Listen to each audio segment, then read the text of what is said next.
Hey everybody, and welcome to Worship Well.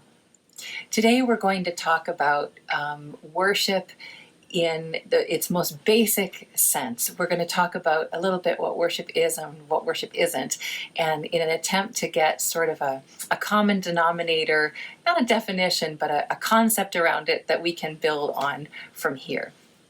Certainly worship can be a very misunderstood concept, misrepresented concept in the church today.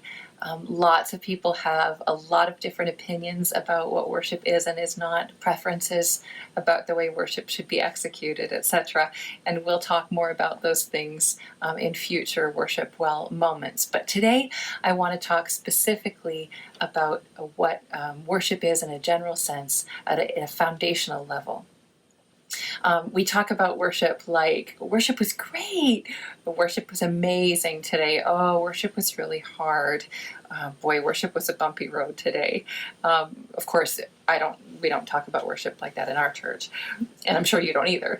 But essentially, we're talking about how the musicians facilitated our experience. We're not really talking about worship when we say those things. We're talking about how we have experienced the worship team that morning, or perhaps whether or not they sang the songs that we like. But that's not really what worship is. In fact, worship isn't songs at all, although throughout Scripture, music, song is a commanded vehicle for worship. That's really not where worship begins. Worship doesn't start with songs. There is a tool, a study tool that theologians refer to as the law of first mention, and that is when a concept is introduced in Scripture, it sets the parameters for what that concept means and the connotations around it for the rest of Scripture. So the first time it's mentioned sets the tone, if you will, for every other reference to it in Scripture. And so if we look at the first time in Scripture worship is mentioned, it's in Genesis 22 and the story of Abraham and Isaac. And we know the story that Abraham is commanded by God to sacrifice his only son, and not just his only son, but the son of the promise from God. And so there's a whole lot wrapped up in that. But Abraham says to the young men that accompanied them up the mountain, "You stay here, and the boy and I will go and worship, and we will return to you." And so worship from its very foundational, from its beginnings, is about sacrifice.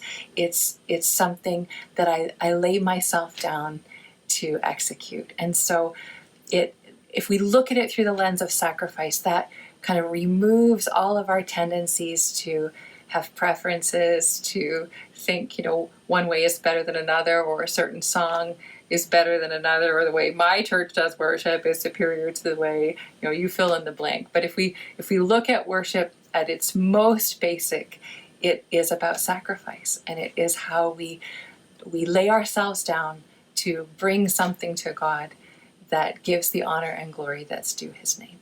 Thanks for joining me. This has been Worship Well.